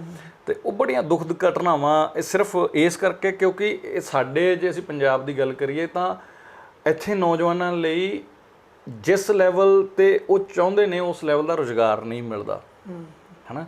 ਦੂਸਰਾ ਇਹ ਹੈ ਕਿ ਜੋ ਅਸੀਂ ਅੱਜ ਸਮਾਜ 'ਚ ਦੇਖ ਰਹੇ ਹਾਂ, ਨਸ਼ੇ ਦਾ ਰੁਝਾਨ ਬਹੁਤ ਹੋ ਗਿਆ। ਨਸ਼ਾ ਤਾਂ ਸਰ ਬਾਹਰ ਵੀ ਬਹੁਤ ਹੈ ਜੀ ਬਿਲਕੁਲ, ਬਾਹਰ ਵੀ ਬਹੁਤ ਹੈ, ਪਰ ਬਾਹਰ ਕੰਟਰੋਲਡ ਹੈ। ਜਿਵੇਂ ਹੁਣ ਤੁਸੀਂ ਦੇਖਿਆ ਕਿ ਕੈਨੇਡਾ ਦੇ ਵਿੱਚ 3 ਗ੍ਰਾਮ ਤੱਕ ਉਹਨਾਂ ਨੇ ਜਿਹੜਾ ਜਿਹਨੂੰ ਅਸੀਂ ਚਿੱਟਾ ਕਹਿੰਦੇ ਆ, ਉਹ ਆਮ ਕਰਤਾ ਕਿ ਤੁਸੀਂ ਚਾਹੇ ਪਾਰਕਾਂ 'ਚ ਬੈਠ ਕੇ ਪੀ ਲਓ ਹੈ ਨਾ, ਪਰ ਉਹ 3 ਗ੍ਰਾਮ ਸਰਕਾਰ ਦੇ ਥਰੂ ਆਊਗਾ। ਸਰਕਾਰ ਨੂੰ ਇਹ ਪਤਾ ਕਿ ਕਿੱਥੇ ਕਿੱਥੇ ਕਿਹੜਾ ਬੰਦਾ ਨਸ਼ੇੜੀ ਹੈ ਤੇ ਉਹਦੇ ਸਰਕਲ 'ਚ ਕਿਹੜੇ ਬੰਦੇ ਨੇ, ਮਤਲਬ ਉਹ ਪੂਰਾ ਜਿਹੜਾ ਨੈਟਵਰਕ ਨੇ ਉਹ ਟਰੇਸਡ ਹੈ, ਉਹ ਗਵਰਨਮੈਂਟ ਨੂੰ ਪਤਾ ਹੈ। ਸਰ ਇੱਕ ਤਾਂ ਰੁਜ਼ਗਾਰ ਦਾ ਹੋ ਗਈ ਵੀ ਇੱਥੇ ਪੰਜਾਬ ਦੇ ਵਿੱਚ ਰੁਜ਼ਗਾਰ ਨਹੀਂ ਮਿਲਿਆ ਤਾਂ ਬੱਚੇ ਜਾ ਰਹੇ ਨੇ। ਹੋਰ ਕਿਹੜੇ ਕਾਰਨ ਹੈ, ਕਿਹੜੀ ਪਾਲਿਸੀ ਕੰਮ ਕਰ ਰਹੀ ਹੈ ਜਿਹੜੇ ਬੱਚੇ ਇੰਨੇ ਜ਼ਿਆਦਾ ਬਾਹਰ ਜਾ ਰਹੇ ਨੇ, ਕਿਉਂ ਨਹੀਂ ਰੋਕ ਰਹੀ ਸਰਕਾਰ? ਇਹ ਸਰਕਾਰ ਨਹੀਂ, ਮਤਲਬ ਸਾਰੀਆਂ ਸਰਕਾਰਾਂ ਅੱਜ ਤੱਕ, ਕਿਉਂਕਿ ਹੁਣ ਜੇ ਆਪਾਂ ਕਹੀਏ ਵੀ ਮਹੀਨੇ ਜਾਂ 2 ਮਹੀਨੇ ਜਾਂ ਸਾਲ ਪੁਰਾਣੀ ਗੱਲ ਨਹੀਂ, ਇਹ ਸਰਕਾਰ ਨੇ ਤਾਂ ਇੱਕ ਵਾਅਦਾ ਵੀ ਕੀਤਾ ਸੀ ਵੀ ਜਿਹੜੇ ਬੱਚੇ ਬਾਹਰ ਗਏ ਉਹ ਵਾਪਸ ਆਣਗੇ, ਕਿਉਂਕਿ ਇਹ ਜਿਹੜਾ ਮਸਲਾ ਹੈ ਇਹ ਹੁਣ ਦਾ ਨਹੀਂ, ਬਹੁਤ ਪੁਰਾਣਾ ਚੱਲਿਆ ਆ ਰਿਹਾ, ਬਹੁਤ ਵੱਡੇ ਪੱਧਰ ਤੇ ਹੈ। ਇਹਨਾਂ ਨੇ ਹੁਣ ਦੇਖੋ ਇਹ ਵੋਟਾਂ ਦੇ ਵਿੱਚ ਇੱਕ ਮਸਲਾ ਬਣ ਗਿਆ ਵੀ ਇਹ ਪ੍ਰਵਾਸ ਪੰਜਾਬ ਦਾ ਇੰਨਾ ਜ਼ਿਆਦਾ ਹੋ ਰਿਹਾ ਕਿ ਉਹਨਾਂ ਨੂੰ ਵੋਟਾਂ ਮੰਗਣ ਵਾਸਤੇ ਇਹ ਗੱਲ ਕਹਿਣੀ ਪਈ ਵੀ ਅਸੀਂ ਜਿਹੜਾ ਪ੍ਰਵਾਸ ਹੋਇਆ ਹੈ ਪੰਜਾਬੀਆਂ ਦਾ, ਸਿੱਖਾਂ ਦਾ ਜਾਂ ਪੰਜਾਬੀਆਂ ਦਾ ਜੋ ਵੀ ਹੈ, ਉਹ ਵਾਪਸ ਅਸੀਂ ਲੈ ਕੇ ਆਵਾਂਗੇ। ਇੱਕ ਮੁੱਦਾ ਬਣ ਗਿਆ ਕਿੱਡਾ ਬੜਾ, ਵੀ ਇਹਦੇ ਕਾਰਨ ਕੀ ਹੈ ਵੀ ਇਹ ਸਰਕਾਰਾਂ ਦਾ ਕਿੱਥੇ ਜਿਹੜੀ ਹੈ ਕਮੀ ਰਹਿ ਗਈ ਹੈ? ਕਮੀ ਬੇਸਿਕਲੀ ਗੁਰਦੇਵ ਜੀ ਕੀ ਹੈ ਨਾ ਕਿ ਨੀਤੀਆਂ ਦੀ ਹੁੰਦੀ ਹੈ। ਮੈਂ ਇੱਕ ਗੱਲ ਹੋਰ ਜੋੜਦਾ ਸੋਰੀ, ਹਾਂਜੀ ਨੀਤੀਆਂ ਦੀ। ਪਿੱਛੇ ਜੇ ਆਪਣੀ ਕਾਂਗਰਸ ਸਰਕਾਰ ਰਹੀ ਹੈ, ਉਦੋਂ ਆਪਣੇ ਕੈਪਟਨ ਸਾਹਿਬ ਨੇ ਕਿਹਾ ਸੀ ਵੀ ਅਸੀਂ ਆਇਲ ਸੈਂਟਰ ਖੋਲਾਂਗੇ। ਹਾਂਜੀ, ਦੇਖੋ ਉਹ ਹੋਰ ਇਸ ਚੀਜ਼ ਨੂੰ ਆਇਲ ਸੈਂਟਰ ਖੋਲਣ ਦੀ ਗੱਲ ਕਰ ਰਹੇ ਆ, ਤੇ ਉਹਦੇ ਨਾਲ ਤਾਂ ਪ੍ਰਵਾਸ ਵਧੇਗਾ ਹੈ ਨਹੀਂ। ਤੇ ਉਹ ਚੀਜ਼ਾਂ ਜਿਹੜੀਆਂ ਹੈਗੀਆਂ ਇਹਨੂੰ ਕਿਵੇਂ ਦੇਖਦੇ ਹੋ ਵੀ ਇਹ ਕੋਈ ਸਰਕਾਰੀ ਇੱਕ ਫੰਡਾ ਹੈਗਾ ਬਾਹਰ ਬੱਚਿਆਂ ਨੂੰ ਇੱਥੇ ਉਹ ਕਰਨ ਦਾ ਵੀ ਆਪਾਂ ਨੌਕਰੀ ਦੇ ਨਹੀਂ ਸਕਦੇ ਬੰਦੇ ਬਾਹਰ ਜਾਣ? ਇਹ ਜਦੋਂ ਮੈਂ ਗੱਲ ਕੀਤੀ ਨਾ ਕਿ 1995 ਤੋਂ ਬਾਅਦ ਜਿਹੜੀ ਹੈ ਜਦੋਂ ਵਿਸ਼ਵ ਪੱਧਰ 'ਤੇ ਅਸੀਂ ਇੱਕ ਮੰਡੀ ਬਣਾ ਲੈਂਦੇ ਹਾਂ ਹੈ ਨਾ, ਤੇ ਉਦੋਂ ਪ੍ਰਾਈਵੇਟਾਈਜੇਸ਼ਨ ਵੱਲ ਸਾਡਾ ਝੁਕਾਅ ਹੋਣਾ ਸੁਭਾਵਿਕ ਹੈ ਸਾਰੀਆਂ ਸਰਕਾਰਾਂ ਦਾ, ਪੂਰੇ ਵਿਸ਼ਵ ਦੀਆਂ ਸਰਕਾਰਾਂ ਦਾ। ਤੇ ਜਿਹੜਾ ਹਿੰਦੁਸਤਾਨ ਹੈ ਉਹ ਤੁਸੀਂ ਵੀ ਜਾਣਦੇ ਹੋ, ਅਸੀਂ ਸਾਰੇ ਜਾਣਦੇ, ਸਾਡੇ ਦਰਸ਼ਕ ਵੀ ਜਾਣਦੇ ਨੇ ਕਿ ਕਿਉਂਕਿ ਸਾਡੀ ਜਿਹੜੀ ਜਨਸੰਖਿਆ ਬਹੁਤ ਹੈ ਤੇ ਇਸ ਕਰਕੇ ਅਸੀਂ ਬਹੁਤ ਵੱਡੀ ਖਪਤ ਹੈਗੇ ਕਿਸੇ ਵੀ ਚੀਜ਼ ਦੀ। ਸਾਡੀ ਇਸ ਕਰਕੇ ਅਸੀਂ ਪੂਰੇ ਯੂਰਪੀਅਨ ਮੁਲਕਾਂ ਦੇ ਲਈ ਬੈਸਟ ਮੰਡੀ ਹੈਗੇ ਆ, ਉਹ ਆਪਦੇ ਪ੍ਰੋਡਕਟ ਇੱਥੇ ਵੇਚ ਰਹੇ ਆ। ਜਿਵੇਂ ਅਸੀਂ ਦੇਖਦੇ ਹਾਂ ਅੱਜ ਕੱਲ੍ਹ ਫੋਰਨ ਦੇ ਜਿੰਨੇ ਵੀ ਬ੍ਰਾਂਡ ਨੇ ਉਹ ਸਾਡੇ ਇੱਥੇ ਵਿਕ ਰਹੇ ਨੇ, ਤੇ ਸਾਡੇ ਜਿਹੜੇ ਸਰਕਾਰੀ ਜਿਹੜੇ ਆਪਣੇ ਵਧੀਆ ਚੱਲ ਰਹੇ ਡਿਪਾਰਟਮੈਂਟ ਸੀ ਉਹ ਹੌਲੀ ਹੌਲੀ ਪ੍ਰਾਈਵੇਟ ਹੋ ਰਹੇ ਨੇ। ਪ੍ਰਾਈਵੇਟਾਈਜੇਸ਼ਨ ਦਾ ਜਿਹੜਾ ਇੱਕ ਮਾਰੂ ਅਸਰ ਹੈ ਉਹਦੇ ਹੁਣ ਲੱਛਣ ਸਾਨੂੰ ਦਿਖਣੇ ਸ਼ੁਰੂ ਹੋ ਗਏ ਨੇ। ਉਹਦੇ ਨਾਲ ਜਦੋਂ ਅਸੀਂ ਗੱਲ ਕਰਦੇ ਹਾਂ ਹਰੀ ਕ੍ਰਾਂਤੀ ਦੀ, ਇੱਕ ਪਾਸੇ ਜਦੋਂ ਸਾਡੇ ਮੁਲਕ ਨੂੰ ਲੋੜ ਸੀ ਬਹੁਤ ਸਾਰੇ ਅਨਾਜ ਦੀ, ਪੰਜਾਬ ਨੇ ਭਰਪੂਰ ਅਨਾਜ ਪੈਦਾ ਕਰਕੇ ਦਿੱਤਾ, ਪਰ ਜਦੋਂ ਉਹ ਇੱਕ ਦੌਰ ਲੰਘਿਆ ਉਸ ਤੋਂ ਬਾਅਦ ਜਦੋਂ ਖੇਤੀ ਘਾਟੇ ਦਾ ਸੌਦਾ ਹੋਣੇ ਬੜੀ, ਜਿਹੜਾ ਛੋਟਾ ਕਿਸਾਨ ਹੈ ਉਹ ਫਾਹੇ ਲੈਣ ਲੱਗ ਗਿਆ, ਉਦੋਂ ਕਿਉਂਕਿ ਪੰਜਾਬ ਅਸੀਂ ਜਾਣਦੇ ਹਾਂ ਕਿ ਅਸੀਂ ਮੈਕਸਿਮਮ ਖੇਤੀ ਤੇ ਡਿਪੈਂਡ ਕਰਦੇ ਹਾਂ। ਸਾਡਾ ਜਿਹੜਾ ਧੰਦਾ ਆ, ਮੇਨ ਰੁਜ਼ਗਾਰ ਹੈ ਉਹ ਖੇਤੀ ਦਾ ਧੰਦਾ ਹੈ। ਤੇ ਜਦੋਂ ਉਹ ਲਾਹੇਵੰਦ ਨਾ ਰਿਹਾ ਤਾਂ ਫਿਰ ਸਾਡੇ ਨੌਜਵਾਨ ਵਰਗ ਨੇ, ਜਿਹੜੀ ਅਗਲੀ ਪੀੜ੍ਹੀ ਸੀ, ਉਹਨੇ ਕਿਹਾ ਕਿ ਬਾਪੂ ਤੂੰ ਤਾਂ ਸਾਰੀ ਜ਼ਿੰਦਗੀ ਆਹੀ ਮਿੱਟੀ ਨਾਲ ਮਿੱਟੀ ਹੋਇਆ ਹੈ ਨਾ, ਅਸੀਂ ਕੁਝ ਨਵਾਂ ਬਦਲਾਅ ਲੈ ਕੇ ਆਵਾਂਗੇ। ਉਹਦੇ ਲਈ ਮੈਨੂੰ ਆ ਜਿਹੜੇ 4 ਕਿੱਲੇ ਹੈਗੇ, ਇਹਨਾਂ ਨੇ ਤੈਨੂੰ ਕੁਝ ਨਹੀਂ ਦੇਣਾ, ਇਹਨਾਂ ਨੂੰ ਵੇਚ, ਇਹਨਾਂ ਨੂੰ ਵੇਚ ਕੇ ਮੈਨੂੰ ਬਾਹਰ ਭੇਜ ਤੇ ਮੈਂ ਬਾਹਰ ਜਾ ਕੇ ਉੱਥੇ ਡਾਲਰ ਕਮਾਊਂਗਾ। ਜਦੋਂ ਡਾਲਰ ਤੈਨੂੰ ਭੇਜੂੰਗਾ ਤੇ 4 ਦੇ 8 ਲੈ ਲਈ, ਉਹ 4 ਦੇ 8 ਲੈ ਲਈ। ਤੇ ਉਹ ਹੋਇਆ ਵੀ ਪਹਿਲਾਂ ਅਸੀਂ ਦੇਖਦੇ ਹਾਂ ਸਾਡੇ ਪੰਜਾਬ ਚੋਂ ਦੁਆਬੇ ਚੋਂ ਮੈਕਸਿਮਮ ਜਿਹੜੇ ਭਰਾ ਸਾਡੇ ਬਾਹਰ ਗਏ, ਔਰ ਉਸ ਟਾਈਮ ਰੁਝਾਨ ਸੀ ਕਿ ਉਹ ਬਾਹਰ ਜਾ ਕੇ ਪੈਸਾ ਕਮਾ ਕੇ ਡਾਲਰ ਕਮਾ ਕੇ ਇੱਧਰ ਭੇਜਦੇ ਸੀ। ਮੈਂ ਸਰ ਹਾਂਜੀ ਬਿਲਕੁਲ ਤੁਹਾਡੀ ਦੁਆਬੀ ਦੀ ਗੱਲ ਕਰਨ ਲੱਗਾ। ਮੈਂ ਨਾਲ ਖੁਦ ਬੀਤੀ ਹੈ ਗੱਲ।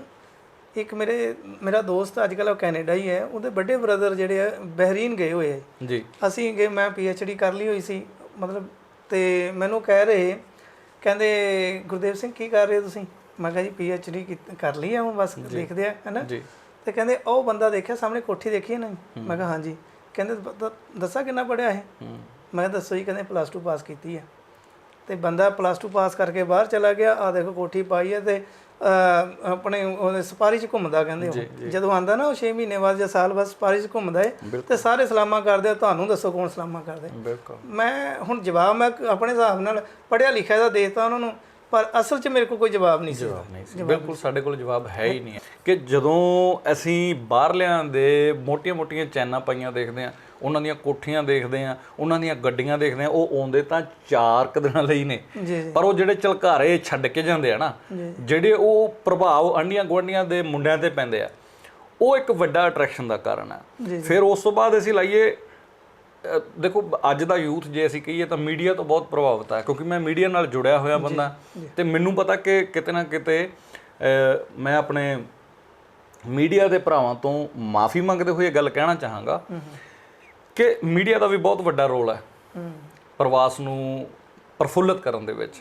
ਜਦੋਂ ਅਸੀਂ ਫਿਲਮਾਂ ਦੇ ਵਿੱਚ ਵੀ ਉਹ ਇੱਕ NRIs ਦੀ ਬਹੁਤ ਵੱਡੀ ਘੈਂਟ ਛਵੀ ਦਿਖਾਉਂਦੇ ਆ ਨਾ, ਕਿ ਉਹ ਬੜੇ ਉੱਥੇ ਜਾ ਕੇ ਬੜੀਆਂ ਮੌਜਾਂ ਨੇ, ਜਦ ਕਿ ਉਹਨਾਂ ਤੋਂ ਪੁੱਛ ਕੇ ਦੇਖਿਓ ਅਸਲ ਹਕੀਕਤ ਬਿਲਕੁਲ ਉਲਟਾ ਜੋ ਪਰਦੇ ਤੇ ਦੇਖਣ ਨੂੰ ਮਿਲਦੀ ਹੈ।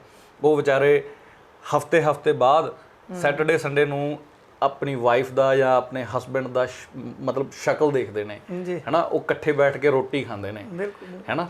ਤੇ ਜੇ ਤੁਸੀਂ ਉਹਨਾਂ ਨੂੰ ਸੱਚੀ ਪੁੱਛ ਕੇ ਦੇਖੋ ਤਾਂ ਧਾਹਾਂ ਮਾਰਦੇ ਨੇ।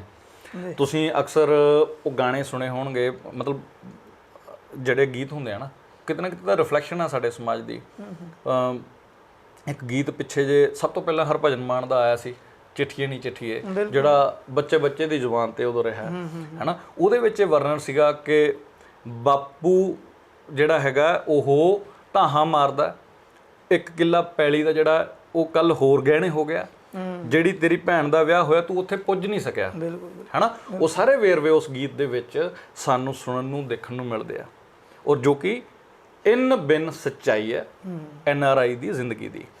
ਦੂਜਾ ਇੱਕ ਗੀਤ ਬਹੁਤ ਪਪੂਲਰ ਹੋਇਆ, ਮੇਰਾ ਮਾਂ ਦੇ ਹੱਥ ਦੀਆਂ ਰੋਟੀਆਂ ਖਾਣ ਨੂੰ ਬੜਾ ਹੀ ਚਿੱਤ ਕਰਦਾ।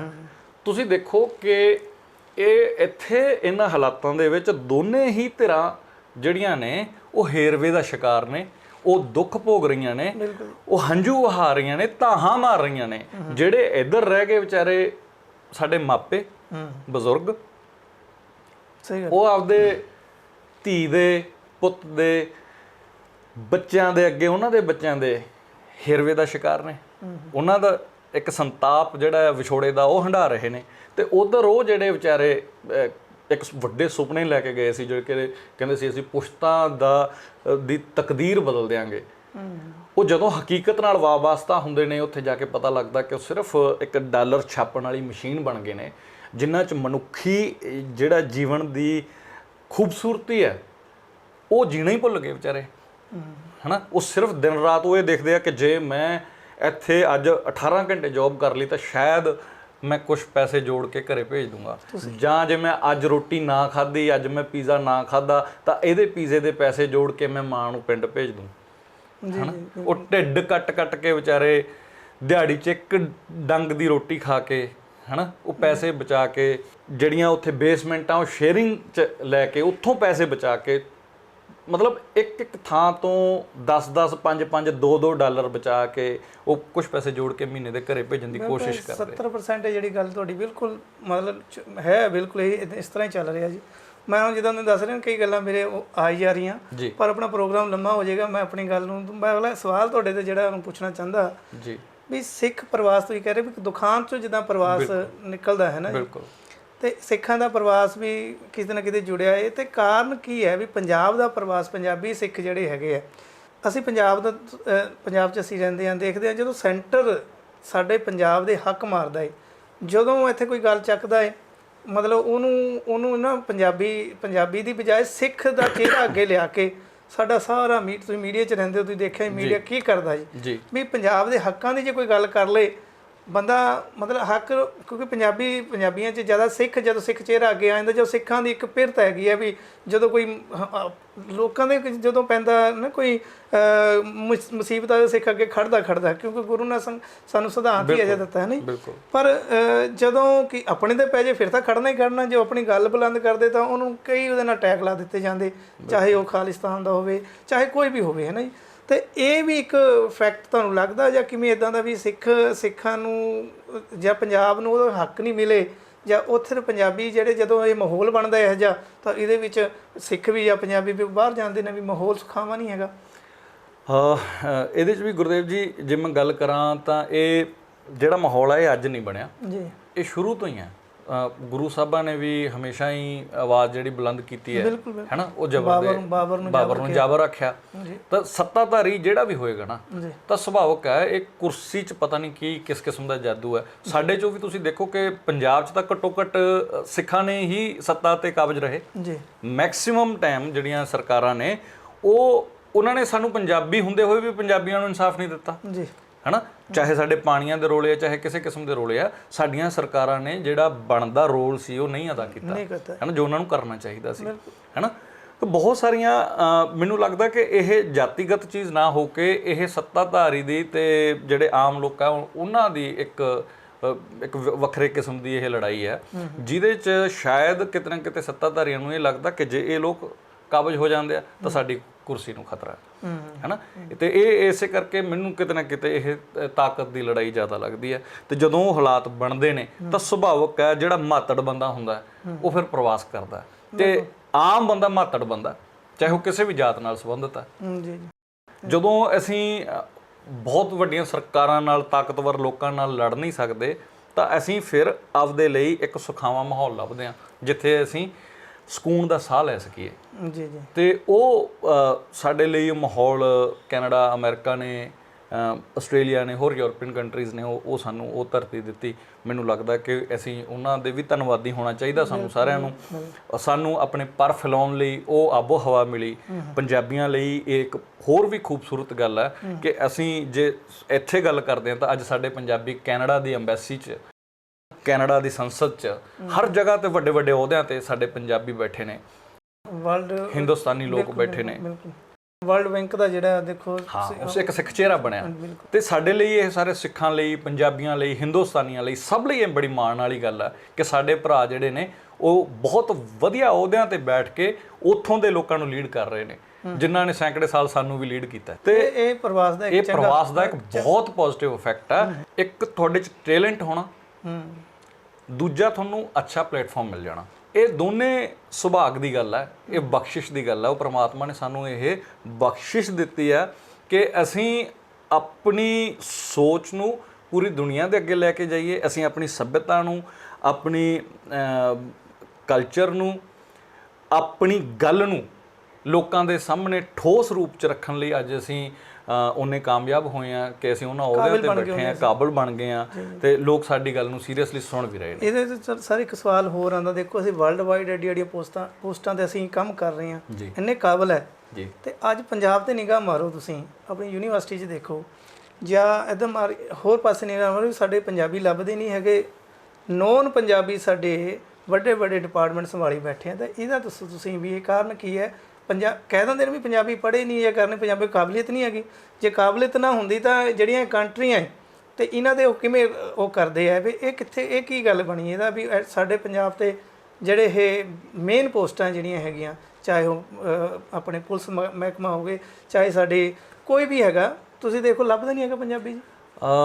ਹੁਣ ਪਿੱਛੇ ਜੇ ਇੱਕ ਪਿੱਛੇ ਜੇ ਨਾ ਜੀ ਰਿਜ਼ਲਟ ਹੁਣ ਆਇਆ, ਉਹਦੇ 'ਚ ਸਿਰਫ 3 ਜਾਂ 4 ਪੰਜਾਬੀ ਸੀ, ਬਾਕੀ ਸਾਰੇ ਜਿਹੜੇ ਉਹ ਪੋਸਟਾਂ 20 ਪੋਸਟਾਂ ਦੇ ਵਿੱਚ 3 ਪੰਜਾਬੀ ਜਿਹੜੇ ਆ, ਉਹ ਮੈਨੂੰ ਪੋਸਟ ਦਾ ਨਾਮ ਭੁੱਲ ਗਿਆ ਜੀ ਜੀ, ਤੇ ਉਹਦੇ 'ਚ 3 ਪੰਜਾਬੀ ਰੱਖੇ ਗਏ, ਬਾਕੀ ਹੈ ਹੀ ਨਹੀਂ ਸੀ ਜੀ। ਮੈਂ ਤੁਹਾਡੀ ਗੱਲ ਨਾਲ ਪੂਰਨ ਰੂਪ 'ਚ ਸਹਿਮਤ ਨਹੀਂ ਹੈਗਾ ਜੀ।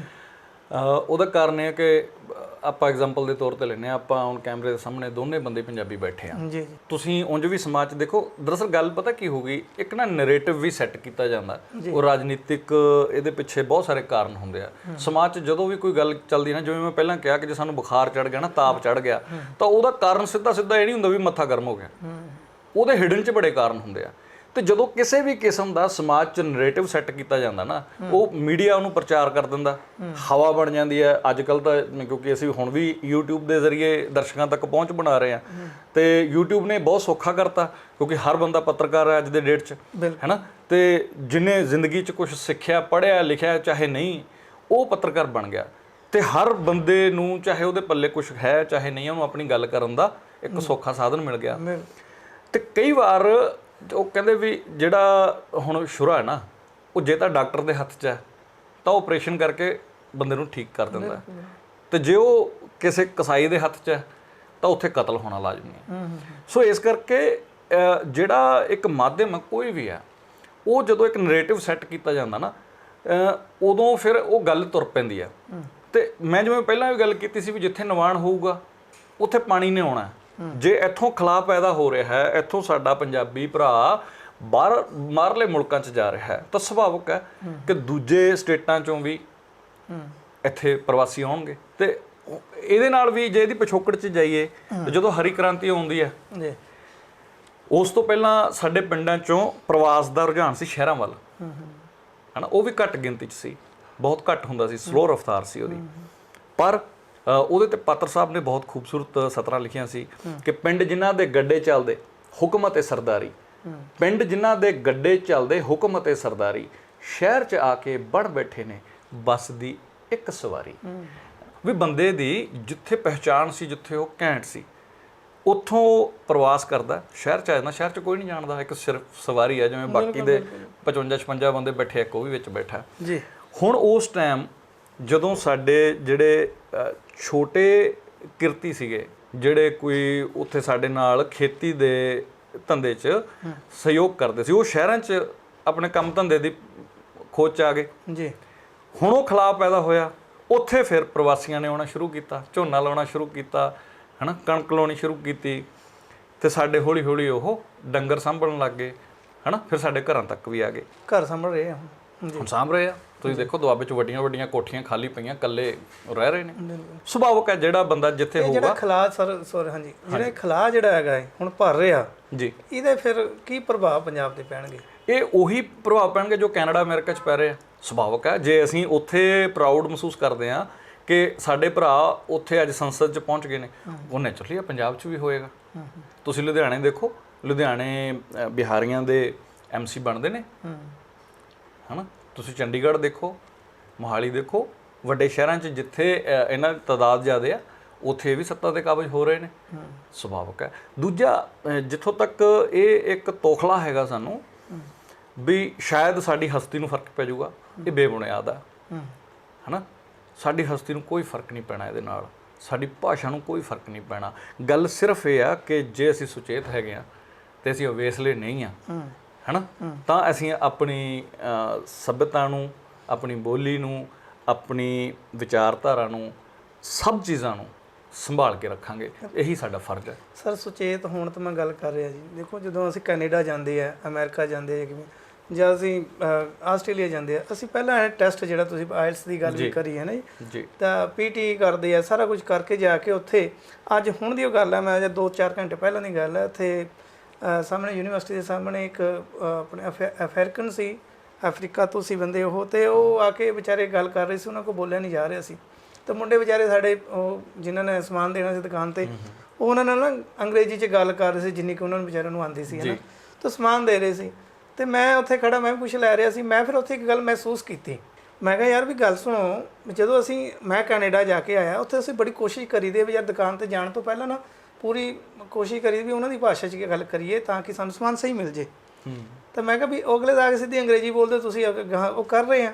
ਪਰ ਦੇਖੋ ਆਪਾਂ ਪੰਜਾਬ 'ਚ ਆਏ ਹਾਂ, ਹੈ ਨਾ, ਕੋਈ ਪੰਜਾਬ 'ਚ ਆਇਆ ਤੇ ਜਦ ਅਸੀਂ ਕੈਨੇਡਾ ਜਾਂਦੇ ਹਾਂ ਅਸੀਂ ਸਿੱਖ ਕੇ ਜਾਂਦੇ ਹਾਂ, ਆਪਣੇ ਆਪ ਨੂੰ ਪ੍ਰਪੇਅਰ ਕਰਕੇ ਜਾਂਦੇ ਵੀ ਉੱਥੇ ਜਾ ਕੇ ਭਾਈ ਉਹਨਾਂ ਦੀ ਭਾਸ਼ਾ ਸਾਨੂੰ ਬੋਲਣੀ ਪੈਣੀ ਹੈ। ਕੋਸ਼ਿਸ਼ ਕਰਕੇ ਆਪਣਿਆਂ 'ਚ ਤਾਂ ਅਸੀਂ ਪੰਜਾਬੀ ਬੋਲ ਲੈਂਦੇ ਹਾਂ, ਪਰ ਜਦੋਂ ਉਹਨਾਂ ਨਾਲ ਗੱਲ ਕਰਨੀ ਉਹ ਤਾਂ ਪੰਜਾਬੀ ਨਹੀਂ ਬੋਲਦੇ ਸਾਡੇ ਨਾਲ।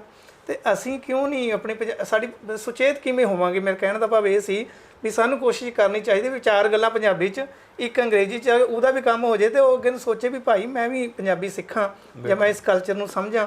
ਤੇ ਤਾਂ ਕਰਕੇ ਮੈਂ ਇੱਥੇ ਆਇਆ। ਜੇ ਇੱਦਾਂ ਹੀ ਜੋ ਕੋਈ ਹਿੰਦੀ ਵਾਲਾ ਬੰਦਾ, ਆਪਾਂ ਹਿੰਦੀ ਲੈਂਗੁਏਜ ਦੀ ਸਾਨੂੰ ਇਹ ਨਹੀਂ ਵੀ ਉਹ ਅਸੀਂ ਮੇਰੇ 8ਵੀਂ 'ਚ ਸਭ ਤੋਂ ਜ਼ਿਆਦਾ ਜਿਹੜੇ ਅੰਕ ਹੈ ਨਾ ਜੀ ਹਿੰਦੀ ਦੇ ਵਿੱਚ ਸੀ ਸਾਰੇ ਸਬਜੈਕਟਾਂ ਦੇ ਵਿੱਚੋਂ, ਹੈ ਜੀ। ਤਾਂ ਮਤਲਬ ਚੰਗੀ ਲੱਗਦੀ ਹੈ।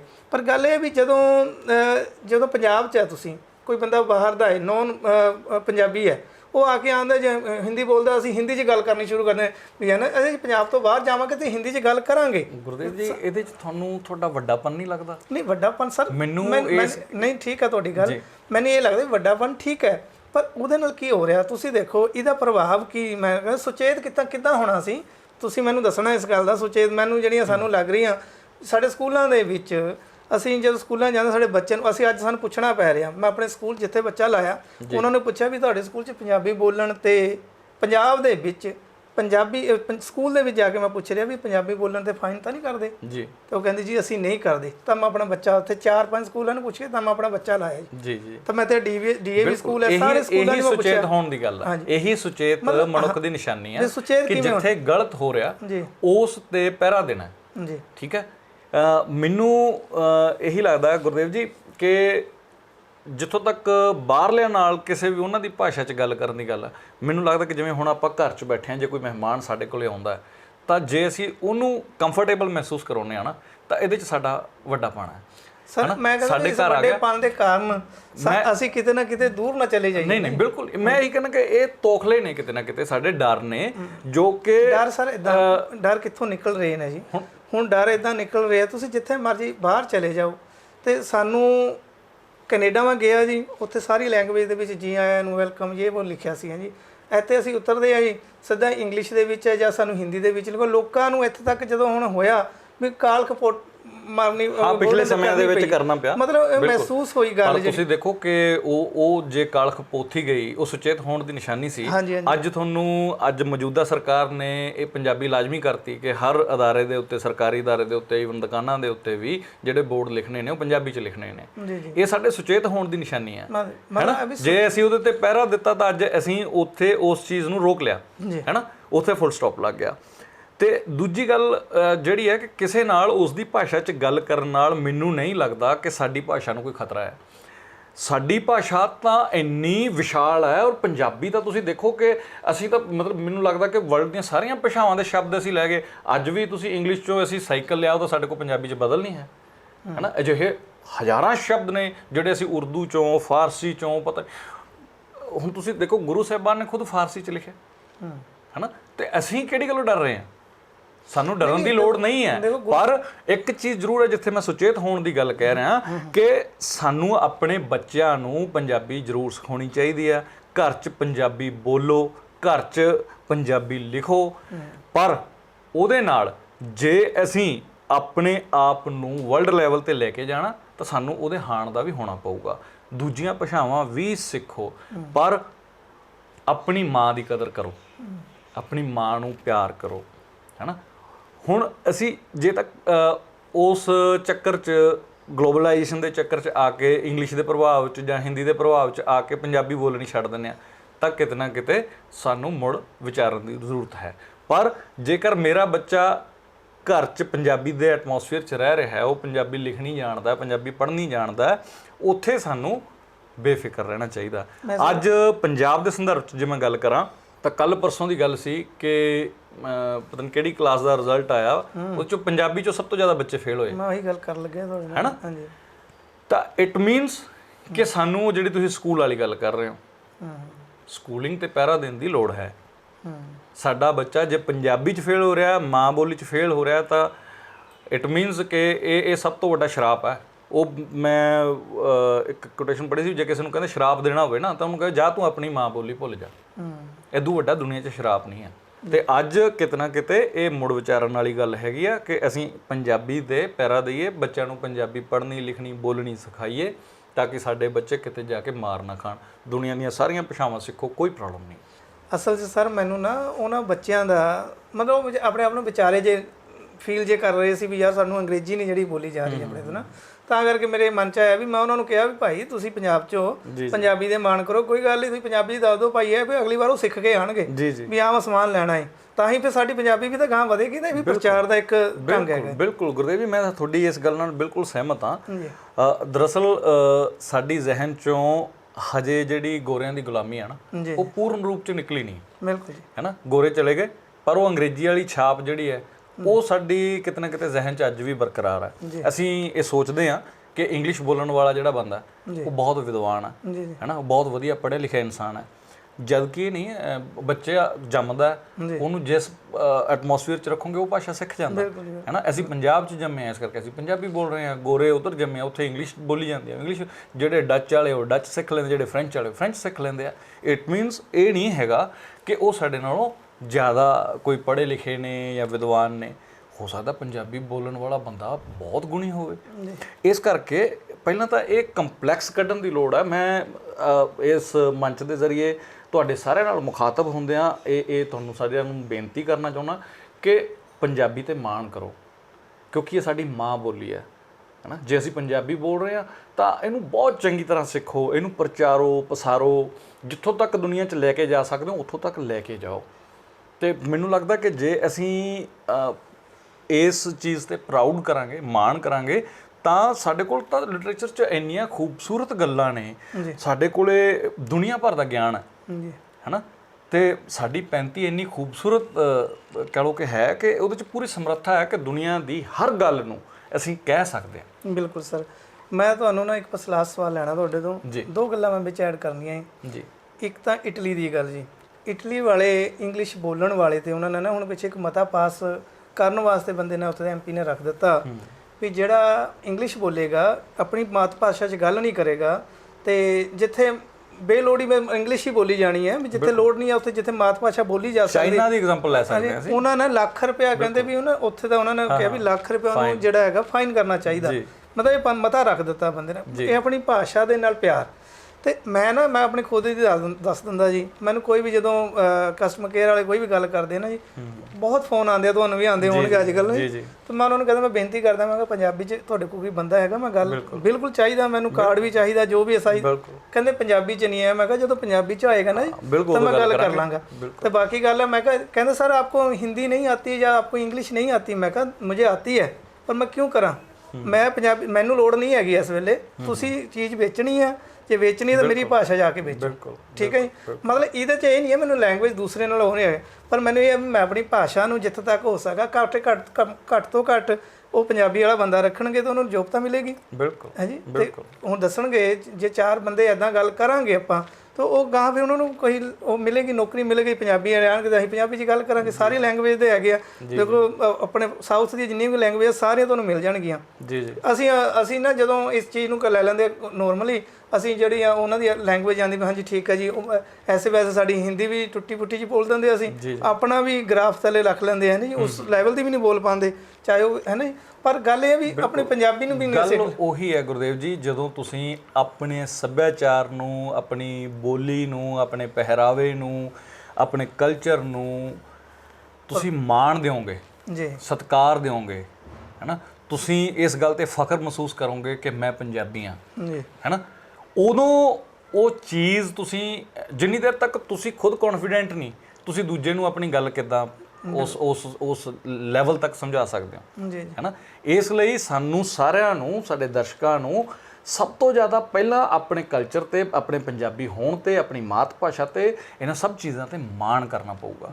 ਫਿਰ ਅਸੀਂ ਆਪਣੀ ਗੱਲ, ਆਪਣਾ ਕਲਚਰ, ਆਪਣੀ ਐਜੂਕੇਸ਼ਨ ਇਹ ਦੁਨੀਆ ਤੱਕ ਲੈ ਕੇ ਜਾ ਸਕਦੇ ਹਾਂ। ਹਾਂਜੀ ਬਿਲਕੁਲ। ਟਾਈਮ ਆਪਣਾ ਕਾਫੀ ਹੋ ਗਿਆ, ਅਤੇ ਪ੍ਰਵਾਸ ਦੇ ਸੰਬੰਧ ਦੇ ਵਿੱਚ ਜਾਂ ਪੰਜਾਬੀ ਪ੍ਰਵਾਸ, ਸਿੱਖ ਪ੍ਰਵਾਸ ਦੇ ਸੰਬੰਧ 'ਚ ਤੁਹਾਡਾ ਕੋਈ ਹੋਰ, ਕਿਉਂਕਿ ਗੱਲਾਂ ਜਿੰਨੀਆਂ ਕਰ ਲਈਆਂ ਥੋੜ੍ਹੀਆਂ ਹੈ, ਅਤੇ ਕਿਉਂਕਿ ਇਹ ਪ੍ਰਵਾਸ ਦਾ ਇੱਕ ਬਹੁਤ ਵੱਡਾ ਜਿਹੜਾ ਇੱਕ ਇਹ ਦੁਖਾਂਤ ਜਿਹੜਾ ਬਣਦਾ ਜਾ ਰਿਹਾ ਨਾ ਜੀ ਇਸ ਵੇਲੇ। ਪਹਿਲਾਂ ਇਹ ਸੁੱਖ ਦਾ ਅਹਿਸਾਸ ਸੀ, ਨਹੀਂ ਅੱਜ ਵੀ ਹੈ। ਮੈਂ ਇਹ ਗੱਲ ਫਿਰ ਇੱਥੇ ਰਿਪੀਟ ਕਰਨਾ ਚਾਹੁੰਦਾ ਕਿ ਇਹ ਕਿਸੇ ਵੀ ਚੀਜ਼ ਦਾ ਇੱਕ ਪਾਸਾ ਨਹੀਂ ਹੁੰਦਾ, ਹਰ ਚੀਜ਼ ਦੇ ਸਿੱਕੇ ਦੇ ਦੋ ਪਹਿਲੂ ਹੁੰਦੇ ਆ। ਜਿੱਥੇ ਅਸੀਂ ਗੱਲ ਕਰਦੇ ਹਾਂ ਕਿ ਪ੍ਰਵਾਸ ਇੱਕ ਮਾੜਾ ਰੁਝਾਨ ਹੈ, ਉੱਥੇ ਪ੍ਰਵਾਸ ਨੇ ਸਾਨੂੰ ਬਹੁਤ ਸਾਰੀਆਂ ਓਪਰਚੁਨਿਟੀਜ਼ ਵੀ ਦਿੱਤੀਆਂ। ਜੇ ਅੱਜ ਸਾਡੇ ਪੰਜਾਬੀ ਭਰਾ ਪੂਰੀ ਦੁਨੀਆ 'ਚ ਬੈਠੇ ਨੇ ਤਾਂ ਸਾਨੂੰ ਪਤਾ ਲੱਗਦਾ ਕਿ ਉਹਨਾਂ ਦੇਸ਼ਾਂ 'ਚ ਤੇ ਸਾਡੇ ਦੇਸ਼ 'ਚ ਕੀ ਫਰਕ ਹੈ ਨਾ। ਸਾਡੇ ਇੱਥੇ ਕੀ ਚੀਜ਼ਾਂ ਜਿਹੜੀਆਂ ਹੈਗੀਆਂ ਨੇ ਉਹ ਐਡ ਔਨ ਕਰਨ ਵਾਲੀਆਂ ਨੇ ਹੈ ਨਾ। ਜੇ ਅੱਜ ਅਸੀਂ ਗੱਲ ਕਰਦੇ ਹਾਂ ਕਿ ਉਹਨਾਂ ਦਾ ਸਿਸਟਮ ਬੜਾ ਵਧੀਆ, ਕੰਪੈਰੀਜ਼ਨ ਤਾਂ ਹੀ ਕਰ ਪਾ ਰਹੇ ਹਾਂ ਨਾ ਜੇ ਉਸ ਬਾਰੇ ਗਿਆਨ ਹੋਇਆ। ਤੇ ਗਿਆਨ ਕਿਉਂ ਹੋਇਆ? ਜੇ ਉੱਥੇ ਗਏ ਆ ਹੈ ਨਾ। ਹੁਣ ਦੂਜਾ, ਮੈਂ ਸਟਾਰਟਿੰਗ 'ਚ ਜੇ ਮੀਡੀਆ ਦੀ ਗੱਲ ਕੀਤੀ, ਅੱਜ ਕਿਤੇ ਨਾ ਕਿਤੇ ਜਦੋਂ ਸੋਸ਼ਲ ਮੀਡੀਆ ਦਾ ਟਾਈਮ ਆ ਗਿਆ, ਤੁਸੀਂ ਦੇਖੋ ਕਿ ਤੁਹਾਨੂੰ ਬਹੁਤ ਸਾਰੀਆਂ YouTube ਤੇ ਇੰਸਟਾ ਤੇ ਐਸੀਆਂ ਰੀਲਸ ਦੇਖਣ ਨੂੰ ਮਿਲਣਗੀਆਂ, ਵੀਡੀਓਜ਼ ਦੇਖਣ ਨੂੰ ਮਿਲਣਗੀਆਂ ਜਿੱਥੇ ਸਾਡੇ NRI ਭਰਾ ਜਿਹੜੇ ਉੱਥੋਂ ਵਾਪਸ ਆਏ ਨੇ, ਸਾਰਾ ਕੁਝ ਦੇਖ ਕੇ ਉਹ ਆ ਕੇ ਛੋਟੀਆਂ-ਛੋਟੀਆਂ ਕੋਈ ਰੇਹੜੀਆਂ ਲਾ ਰਿਹਾ ਹੈ, ਕੋਈ ਹੋਰ ਕੋਈ ਛੋਟਾ ਜਿਹਾ ਢਾਬਾ ਖੋਲ੍ਹ ਰਿਹਾ ਹੈ, ਕੋਈ ਚਾਹ ਵੇਚ ਰਿਹਾ ਹੈ, ਕੋਈ ਛੋਟਾ ਜਿਹਾ ਕੁੱਲੜ ਪੀਜ਼ਾ ਵੇਚ ਰਿਹਾ ਹੈ ਨਾ। ਇੱਦਾਂ ਦੀਆਂ ਢੇਰਾਂ ਐਗਜ਼ਾਮਪਲਾਂ ਤੁਹਾਨੂੰ ਦੇਖਣ ਨੂੰ ਮਿਲਣਗੀਆਂ। ਉਹਦੇ ਨਾਲ ਇੱਕ ਸੰਵਾਦ ਜਿਹੜਾ ਹੈ ਉਹ ਨਵਾਂ ਤੁਰਿਆ, ਇੱਕ ਨੈਰੇਟਿਵ ਸੈੱਟ ਹੋਇਆ ਕਿ ਜੇ ਅਸੀਂ ਉੱਥੇ ਜਾ ਕੇ ਛੋਟੇ-ਛੋਟੇ ਕੰਮ ਕਰ ਸਕਦੇ ਹਾਂ, ਲੋਕਾਂ ਦੇ ਹੋਟਲਾਂ 'ਚ ਜਾ ਕੇ ਭਾਂਡੇ ਮਾਂਜ ਸਕਦੇ ਹਾਂ, ਤਾਂ ਇੱਥੇ ਅਸੀਂ ਆਪਣਾ ਛੋਟਾ ਕੰਮ ਕਿਉਂ ਨਹੀਂ ਕਰ ਸਕਦੇ ਵੀ।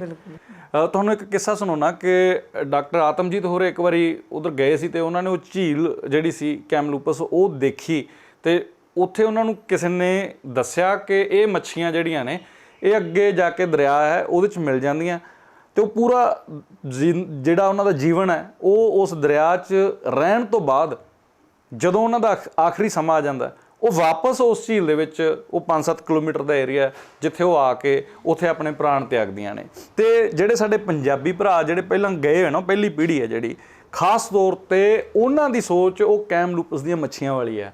ਉਹ ਉੱਥੇ ਜਾ ਕੇ ਪੈਸੇ ਕਮਾਏ, ਉਹਨਾਂ ਨੇ ਧਨ ਦੌਲਤ ਕਮਾਈ, ਪਰ ਉਹਨਾਂ ਦੀ ਇਹ ਇੱਛਾ ਹੁੰਦੀ ਆ ਕਿ ਅਸੀਂ ਵਾਪਸ ਜਾ ਕੇ ਆਪਣੀ ਮਿੱਟੀ ਦੇ ਵਿੱਚ ਹੀ ਰਲੀਏ। ਪਰ ਉਹਨਾਂ ਦੀ ਜਿਹੜੀ ਅਗਲੀ ਪੀੜ੍ਹੀ ਹੈ, ਜਿਹੜੇ ਬੱਚੇ ਉੱਥੋਂ ਦੇ ਬੋਰਨ ਨੇ, ਉਹਨਾਂ ਦਾ ਬਰੋਟਅਪ ਉੱਥੋਂ ਦਾ ਹੈ, ਉਹਨਾਂ ਦੀ ਸੋਚ ਹੋਰ ਤਰ੍ਹਾਂ ਦੀ ਹੋ ਗਈ, ਕਿਉਂਕਿ ਉਹਨਾਂ ਦਾ ਕਲਚਰ ਉਹ ਬਣ ਗਿਆ ਜੋ ਕੈਨੇਡਾ ਦਾ ਹੈਗਾ, ਜੋ ਅਮਰੀਕਾ ਦਾ ਹੈਗਾ, ਜੋ ਆਸਟ੍ਰੇਲੀਆ ਦਾ ਹੈਗਾ, ਜਾਂ ਜੋ ਉਹਨਾਂ ਦੇ ਮੁਲਕਾਂ ਦਾ ਹੈਗਾ ਜਿੱਥੇ ਉਹ ਰਹਿ ਰਹੇ ਨੇ। ਤਾਂ ਉਹਨਾਂ ਨੂੰ ਸ਼ਾਇਦ ਉਹਨਾਂ ਪੰਜਾਬ ਦੀ ਮਿੱਟੀ ਦਾ, ਇੱਥੋਂ ਦੀ ਆਬੋ ਹਵਾ ਦਾ ਉਹਨਾਂ ਹੇਰਵਾ ਨਹੀਂ ਹੈ ਜੋ ਸਾਡੇ ਪਹਿਲੀ ਪੀੜ੍ਹੀ ਨੂੰ ਹੈ, ਸਾਡੇ ਬਜ਼ੁਰਗਾਂ ਨੂੰ ਹੈ। ਤੁਸੀਂ ਕਈ ਵਾਰੀ ਸੋਸ਼ਲ ਮੀਡੀਆ 'ਤੇ ਇੱਦਾਂ ਦੀਆਂ ਗੱਲਾਂ ਆਪਾਂ ਸੁਣਦੇ ਹਾਂ, ਸਾਰੇ ਹੀ ਸੁਣਦੇ ਹਾਂ। ਇੱਕ ਪਿੱਛੇ ਜੇ ਬੜੀ ਵਾਇਰਲ ਹੋਈ ਸੀ, ਜਿਹੜੇ ਸਾਡੇ ਕੋਈ ਬਜ਼ੁਰਗ ਉੱਥੇ ਕਿਸੇ ਵੇਅਰ ਹਾਊਸ ਦੇ ਬਾਹਰ ਚੌਂਕੀਦਾਰੀ ਦਾ ਕੰਮ ਕਰਦੇ ਸੀ, ਉਹਨਾਂ ਦੀ ਆਡੀਓ ਜਿਹੜੀ ਸੀ ਉਹਨੇ ਬਹੁਤ ਵਾਰ ਰਵਾਇਆ ਸਾਨੂੰ ਸਾਰਿਆਂ ਨੂੰ। ਸਾਡੇ ਸਾਰਿਆਂ ਦੇ ਹੰਝੂ ਆਏ ਕਿ ਸਾਡੀ ਉਹ ਪੀੜ੍ਹੀ। ਮੇਰੇ ਇੱਕ ਅੰਕਲ ਨੇ, ਉਹ ਕੈਨੇਡਾ ਦੇ ਵਿੱਚ, ਜਦੋਂ ਮੈਂ ਨਿੱਕਾ ਸੀਗਾ ਸਕੂਲ 'ਚ ਪੜ੍ਹਦਾ ਸੀ, ਉਹਨਾਂ ਦਾ ਬੇਟਾ ਵੀ ਮੇਰੇ ਨਾਲ ਪੜ੍ਹਦਾ ਸੀਗਾ, ਅਤੇ ਉਹ ਗਏ, ਬਚਿੱਤਰ ਸਿੰਘ ਉਹਨਾਂ ਦਾ ਨਾਮ ਹੈ, ਅਤੇ ਉਹਨਾਂ ਨੇ ਇੱਕ ਵਾਰੀ ਕਿਹਾ ਸੀ ਕਿ ਇੱਥੇ ਆ ਕੇ ਅਸੀਂ ਖੂਹ ਦੇ ਡੱਡੂ ਹੋ ਗਏ ਹਾਂ, ਹੈ ਨਾ। ਇਹ ਸੈਂਟੈਂਸ ਜਿਹੜਾ ਹੈ ਇਹ ਆਪਦੇ ਆਪ 'ਚ ਹੀ ਉਸ ਸਥਿਤੀ ਨੂੰ ਦੱਸਦਾ ਕਿ ਖੂਹ ਦਾ ਡੱਡੂ ਹੈ ਜਿਹੜਾ, ਉਹ ਨਾ ਵਿਚਾਰਾ ਬਾਹਰ ਜਾ ਸਕਦਾ, ਨਾ ਕਿਤੇ ਹੋਰ ਜਾ ਸਕਦਾ, ਪਰ ਉਹ ਪਰੇਸ਼ਾਨ ਹੈ। ਸੋ ਪ੍ਰਵਾਸ ਦਾ ਜਿਹੜਾ ਇਹ ਰੁਝਾਨ ਹੈ ਉਹ ਕਿਤੇ ਨਾ ਕਿਤੇ ਹੇਰਵਾ ਪੈਦਾ ਕਰਦਾ ਹੈ, ਕਿਤੇ ਨਾ ਕਿਤੇ ਦੁੱਖ ਪੈਦਾ ਕਰਦਾ ਹੈ, ਕਿਤੇ ਨਾ ਕਿਤੇ ਆਪਸ 'ਚ ਕਲੇਸ਼ ਵੀ ਪੈਦਾ ਕਰਦਾ ਹੈ ਪੁਰਾਣੀ ਪੀੜ੍ਹੀ ਅਤੇ ਨਵੀਂ ਪੀੜ੍ਹੀ ਦੇ ਦਰਮਿਆਨ। ਬਿਲਕੁਲ ਜੀ। ਸੋ ਸਰ, ਬਹੁਤ ਬਹੁਤ ਧੰਨਵਾਦ ਤੁਹਾਡਾ, ਤੁਸੀਂ ਆਪਣਾ ਕੀਮਤੀ ਸਮਾਂ ਦਿੱਤਾ ਔਰ ਬੜੇ ਵਧੀਆ ਵਿਚਾਰ ਤੁਸੀਂ ਰੱਖੇ ਨੇ। ਸੋ ਅਸੀਂ ਅੱਗੇ ਵੀ ਤੁਹਾਨੂੰ ਮਿਲਦੇ ਰਹਾਂਗੇ ਜੀ। ਬਹੁਤ ਬਹੁਤ ਧੰਨਵਾਦ ਜੀ। ਬਹੁਤ ਬਹੁਤ ਤੁਹਾਡਾ ਵੀ ਧੰਨਵਾਦ, ਤੁਹਾਡੇ ਦਰਸ਼ਕਾਂ ਦਾ ਵੀ ਬਹੁਤ ਬਹੁਤ ਧੰਨਵਾਦ।